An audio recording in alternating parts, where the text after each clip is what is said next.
JEE main ఫలితాల్లో ముగ్గురు తెలంగాణ విద్యార్థులతో 100% తో తెలంగాణ ఫస్ట్ నారాయణదే.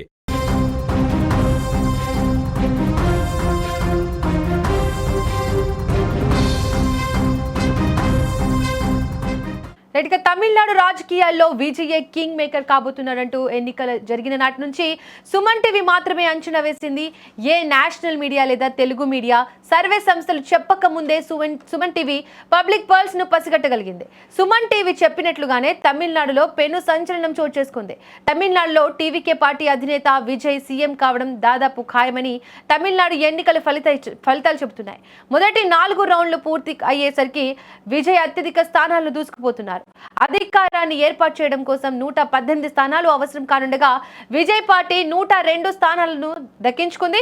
అనూహ్యంగా అన్నా డిఎంకే 62 స్థానాలతో సెకండ్ ప్లేస్ లో కొనసాగుతుండగా 50 స్థానాలతో డిఎంకే 3వ స్థానానికి పడిపోయింది. ఇక తమిళనాడులో విజయం ఖాయమనే తరుణంలో పలువురు బీజేపీ నేతలు విజయ్ తో టచ్ లోకి వచ్చినట్టు తెలుస్తోంది. ఇక ఇదే అంశానికి సంబంధించి మరింత సమాచారాన్ని మా బ్యూరో చీఫ్ విజయ్ అందిస్తారు. విజయ్ చెప్పండి, ప్రస్తుతం విజయ్ పార్టీ 102 స్థానాల్లో దూసుకువెళ్తుంది. ఇంకా సీఎం అవ్వడానికి ఎన్ని స్థానాలు అవసరం? ఎస్ దీపిక, మనం మొదటి నుంచి కూడా ఇదే అంశాన్ని సుమన్ టీవీ చెప్తూనే ఉంది. సో తమిళనాడులో ఎన్నికలు జరిగిన తర్వాత మొదటి నుంచి కూడా ఏ నేషనల్ మీడియా కానీ ఏ సర్వే సంస్థ కానీ ఎవ్వరు కూడా ఏ రాజకీయ పార్టీ కూడా చాలా ధైర్యంగా ఓపెన్గా ముందుకొచ్చి విజయ్ సీఎం కాబోతున్నాడు, విజయ్ చాలా కీలకంగా మారబోతున్నాడు, విజయ్ తమిళనాడులో చక్రం తిప్పబోతున్నాడు అని మొదటి నుంచి కూడా సుమన్ టీవీ మాత్రమే చెప్పింది. నేను కూడా అనేక వీడియోలు చేశాను. ఎందుకంటే తమిళనాడులో నేను నెల్లూరు వాసిని, తమిళనాడు ప్రాంతానికి ఆనుకున్నటువంటి వ్యక్తిగా, అలాగే సుమన్ టీవీ టీం అక్కడికి వెళ్ళి అక్కడ ఉన్నటువంటి పబ్లిక్ పల్స్ను తెలుసుకోగలిగింది. ఎన్నికలు అయిన తర్వాత అక్కడ ఉన్నటువంటి ఓటర్లతో మాట్లాడగలిగింది. అక్కడ అనేక ప్రాంతాల నుంచి కూడా సుమన్ టీవీ అక్కడ కాల్స్ చేయడం, అలాగే అక్కడ ఉన్నటువంటి వ్యక్తులతో మాట్లాడడం, నాయకులతో మాట్లాడడం, అలాగే అక్కడ ఉన్నటువంటి వారందరితో కూడా మాట్లాడితే అందరూ కూడా ఓటు వేసి వచ్చిన తర్వాత చాలా ఓపెన్గా చెప్పారు, ఈసారి మేము విజయ్కి ఓటేశాం, ఈసారి మేము విజయ్ అధికారంలోకి రావాలని కోరుకున్నాం అనేటువంటి విషయాన్ని ఎన్నికల్లో పోలింగ్ అయిన తర్వాత చెప్పినటువంటి విషయం. సో ఇదే అంశాన్ని సుమన్ టీవీ చాలా ఓపెన్గా ధైర్యంగా చెప్పగలిగింది. ఇండియాలో ఉన్నటువంటి ఏ నేషనల్ మీడియా మాట చెప్పలేకపోయింది. అలాగే తెలుగు రాష్ట్రాల్లో ఉన్నటువంటి ఏ మీడియా కూడా ఈ విషయాన్ని ఓపెన్గా ధైర్యంగా చెప్పలేకపోయింది. ఎందుకంటే సర్వే సంస్థలు అలాగే ఎగ్జిట్ పోల్స్ ఇవన్నీ కూడా డిఎంకే పార్టీ మాత్రమే ఫస్ట్ ప్లేస్లో వస్తుంది, డిఎంకే పార్టీ మాత్రమే తిరిగి రెండోసారి అధికారంలోకి వస్తుంది, విజయ్ 3వ స్థానానికి పరిమితం అవుతాడు, విజయ్ ఇక దాదాపు కేవలం 15 నుంచి 20 మాత్రమే వస్తాయని అన్నీ కూడా చెప్పారు. కానీ సుమన్ టీవీ చెప్పినట్టుగానే ఇప్పుడు విజయ్ కింగ్ కాబోతున్నాడు, విజయ్ సీఎం సీట్లో కూర్చోబోతున్నాడు, విజయ్కి అవసరమైనటువంటి మ్యాజిక్ ఫిగర్స్ అవసరమైనటువంటి సీట్లకు దాదాపుగా దగ్గరకు వెళ్ళాడు.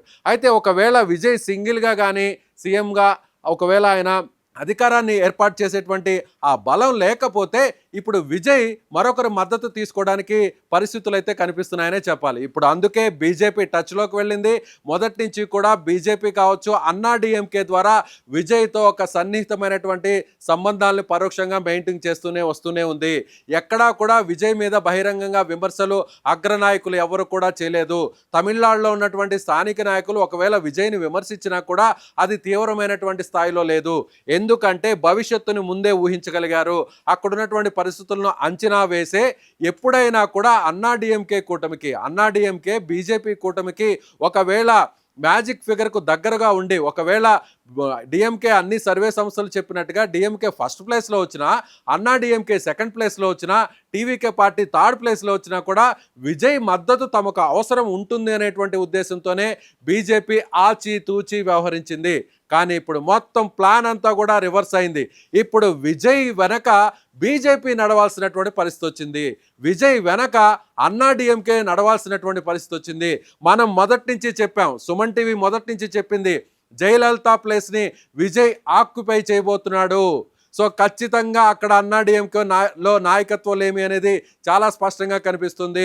ఎప్పుడైనా కూడా తమిళనాడు రాజకీయాలు సినిమా రంగానికి ముడిపడి ఉన్నాయి.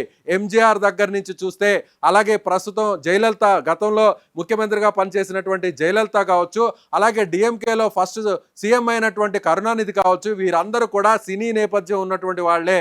ఇప్పుడు రెండోసారి డిఎంకే అధికారాన్ని చేపట్టడం అంత ఈజీ కాదు.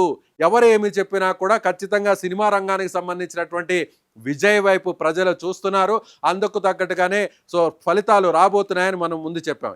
ఇప్పుడు సరిగ్గా అదే జరుగుతోంది. విజయ్ 102 స్థానాల్లో దూసుకుపోతున్నాడు. మ్యాజిక్ ఫిగర్కి 118 కావాలి. మొత్తం 234 స్థానాలుంటే 234 స్థానాల్లో సీఎం కావాలంటే విజయ్ పార్టీకి, టీవీకే పార్టీకి సంబంధించిన ఎమ్మెల్యేల సంఖ్య 118 ఉండాలి.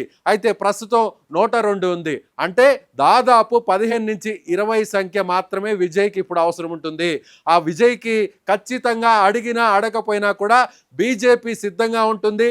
అన్నా డిఎంకే ద్వారా బీజేపీ విజయ్కి సపోర్ట్ ఇవ్వడానికి సిద్ధంగా ఉంది. ఇప్పటికే బీజేపీకి సంబంధించినటువంటి అగ్రనాయకులు పావులు కదుపుతున్నారు. ఒకవేళ విజయ్ కానీ సింగిల్గా ప్రభుత్వాన్ని ఏర్పాటు చేయడానికి అవసరమైనటువంటి సంఖ్య కానీ లేకపోతే అన్నా డిఎంకే బీజేపీ రెండు ఒక కూటమిగా ఉన్నాయి కాబట్టి ఎన్డీఏ మద్దతు ఖచ్చితంగా విజయ్కి ఉంటుంది. విజయ్ చెప్పినట్టుగానే విజయ్ ఏవైతే డిమాండ్స్ పెడతాడో, విజయ్ ఏదైతే షరతులు విధిస్తాడో ఆ కండిషన్స్ అన్నిటికీ కూడా తూచా తప్పకుండా ఒప్పుకోవడానికి బీజేపీ సిద్ధంగా ఉంది. అన్నా డిఎంకే కూడా ఇప్పటికే టచ్లోకి వెళ్ళింది. ఎన్నికల అయిన మొదటి రోజు నుంచి కూడా అన్నా డిఎంకేకి సంబంధించినటువంటి కీలక నాయకులు విజయ్కి సన్నిహితంగా ఉన్నటువంటి కీలక నాయకులతో టచ్లోకి వెళ్ళారు. ఎటువంటి పరిస్థితుల్లో కూడా ఒకవేళ మీకు అవసరమైతే మా మద్దతు మీకు ఇస్తాం, అలాగే మాకు అవసరమైతే మీ మద్దతు మాకు ఇవ్వండి, ఏ పార్టీకి ఎక్కువ వచ్చినా కూడా ఇద్దరం కలిసి అధికారాన్ని ఏర్పాటు చేసుకుంటామనేటువంటి ఒక చర్చలు లోపాయికారితనంతో ముందుగానే ఆ పార్టీకి సంబంధించినటువంటి కీలక నేతల ముందు ఆ ప్రతిపాదనలు ఇప్పటికే బీజేపీ అన్నా డిఎంకే ద్వారా ఉంచింది. అయితే ఇప్పుడు ఫలితాల్లో చూసినట్లయితే విజయ్ సెంచరీ కొట్టేశాడు. సో విజయ్ ఖచ్చితంగా 118 స్థానాలు గెలుస్తాడా, సింగిల్గా సీఎం సీటుని అధిరోహిస్తాడా, లేదంటే ఆ స్థానాల సంఖ్య ఎంత అవసరం ఉంటుందో అందుకు దూరంగా దాదాపుగా దగ్గరగా వచ్చి ఆగిపోతాడా అనేది ఇప్పుడు ఆ ఉత్కంఠత మాత్రమే ఇప్పుడు తమిళనాడు ఫలితాల్లో కొనసాగుతుందని చెప్పాలి. విజయ్ మాత్రం సీఎం కావడం తథ్యం. ఎందుకంటే విజయ్కి వస్తున్నటువంటి ఫలితాలు, విజయ్కి ఉన్నటువంటి సీట్ల సంఖ్య ఇప్పుడు మెజారిటీ చూసినట్లయితే విజయ్ దాదాపుగా 100 స్థానాలు దాటేశాడు కాబట్టి అన్నా డిఎంకే లేదంటే బీజేపీ ఆ కూటమి ఖచ్చితంగా విజయ్కి సపోర్ట్ చేస్తుంది కాబట్టి ఇప్పుడు విజయ్ సీఎం కావడం అనేది ఇక లాంఛనంగానే చెప్పాలి. దీపిక, విజయ్ ఇటు డిఎంకే పార్టీ ఇంత వెనుకపడడానికి కారణం ఏంటి? 3వ స్థానానికి పరిమితం అవ్వడానికి కారణం ఏమంటారు? పూర్తిగా ప్రస్తుతం ఈ ఫలితాలను చూసి డిఎంకే పార్టీ నిర్వీర్యం అయిపోయే పరిస్థితిలో ఉంది. చాలా చోట్ల ఆ పార్టీకి ముందున్నటువంటి ఫ్లెక్సుల్ని కార్యకర్తలే స్వయంగా చించేస్తున్నాడు. చాలామంది నాయకులందరూ కూడా డిఎంకే పార్టీ ఆఫీసులకు కూడా రావట్లేదు. టీవీకే పార్టీ ఆఫీసుల ముందు సంబరాలు చేసుకుంటున్నారు, బాణాసంచాలు పేల్చుకుంటున్నారు. అయితే డిఎంకే పార్టీ ఫస్ట్ ప్లేస్లో వస్తుందనుకున్నటువంటి డిఎంకే పార్టీ అనూహ్యంగా 3వ స్థానానికి పడిపోయింది. అన్నా డిఎంకే కూటమి మాత్రం సెకండ్ ప్లేస్కి వచ్చింది. అన్నా డిఎంకే ఏమో సెకండ్ ప్లేస్లో ఉంటుందని అన్ని సర్వేలు చెప్పాయి. అందరు రాజకీయ విశ్లేషకులు అందరూ కూడా ఇదే చెప్పారు. కానీ అనూహ్యంగా టీవీకే పార్టీ 3వ ప్లేస్లో ఉంటుంది, అలాగే ఫస్ట్ ప్లేస్లో డిఎంకే ఉంటుంది అని అందరూ చెప్పినట్టుగా కానీ జరగలేదు. ఇప్పుడు మొత్తం ఫలితాలన్నీ కూడా తిరిగి తారుమారయ్యాయి. 3వ ప్లేస్లోకి డిఎంకే వెళ్ళిపోయింది, సెకండ్ ప్లేస్లోకి అన్నా డిఎంకే యాస్టీస్గా ఉంది, ఫస్ట్ ప్లేస్లోకి విజయ్ వచ్చేశాడు. సో విజయ్ చేసినటువంటి ప్రచారం, విజయ్ మీద ఒత్తిడి తేవడం, విజయ్ అధికారంలో ఉన్నటువంటి డిఎంకే పార్టీ, సీఎంగా ఉన్నటువంటి స్టాలిన్ విజయ్ మీద అనేక రకాల ఇబ్బందులు పెట్టడం జరిగింది. కరూరులో జరిగినటువంటి రోడ్ షోలో ఒక తొక్కిసలాట జరిగితే విజయ్కి సంబంధించినటువంటి ప్రచారంలో ఆ తొక్కిసలాటలో విజయ్ని విపరీతమైనటువంటి ఇబ్బందులు పెట్టేటువంటి ప్రయత్నం చేశారు. విజయ్కి సంబంధించినటువంటి సన్నిహితుల మీద, ఆ పార్టీ నాయకుల మీద పెద్ద ఎత్తున కేసులు బనాయించేటువంటి ప్రయత్నం చేశారు.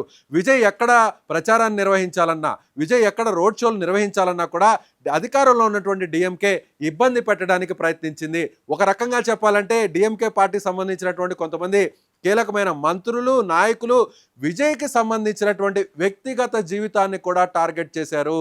విజయ్కి సంబంధించినటువంటి అంశాలను ఎక్కడా కూడా పర్సనల్గా ఉన్నటువంటి ఆ పాయింట్స్ అంతా కూడా రాజకీయాలకు తీసుకొచ్చి ముడిపెట్టి విజయ్ తన సతీమణికి విభేదాలు ఉన్నటువంటి నేపథ్యంలో విజయ్ మీద చేసినటువంటి విమర్శలు, దుష్ప్రచారం ఇవన్నీ కూడా డిఎంకే పార్టీని దెబ్బతీశాయి. డిఎంకే పార్టీ మీద ఉన్నటువంటి వ్యతిరేకత, ఆ ప్రభుత్వ వ్యతిరేకతతో పాటు విజయ్ని టార్గెట్ చేయడం, విజయ్ని పరుష పదజాలంతో మాట్లాడడం, విజయ్కి సంబంధించినటువంటి వ్యక్తిగత జీవితం గురించి ఇలా బహిరంగంగా పదే పదే విమర్శలు చేయడం అనేది డిఎంకే పార్టీకి ఇప్పుడు కోలుకోలేని దెబ్బగా మారిందని చెప్పాలి. విజయ్ మొదటి నుంచి కూడా ఎవరు ఊహించని విధంగా ఏ పార్టీతో పొత్తు పెట్టుకోలేదు. ఎంతమంది పిలిచినా కూడా ఎవరితో నో అన్నారు. నేను సింగిల్గానే వెళ్తాను, సింగిల్గానే పోటీ చేస్తాను, సింగిల్గానే ప్రజలు నా వైపు మొగ్గు చూపుతారు, సింగిల్గానే నన్ను సీఎం చేస్తారని విజయ్ నమ్మాడు. అందుకు తగ్గట్టుగానే సింగిల్గా పోటీ చేశాడు.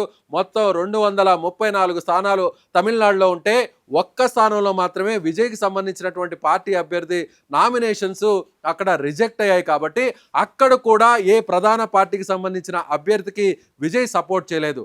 అలాగే అక్కడ ఉన్నటువంటి ఒక ఇండిపెండెంట్కు మాత్రమే విజయ్ సపోర్ట్ చేశాడు. అంటే విజయ్ ఏం చెప్పాడో చెప్పింది చెప్పినట్టుగానే తూచా తప్పకుండా అది ఇంప్లిమెంట్ చేస్తున్నాడు.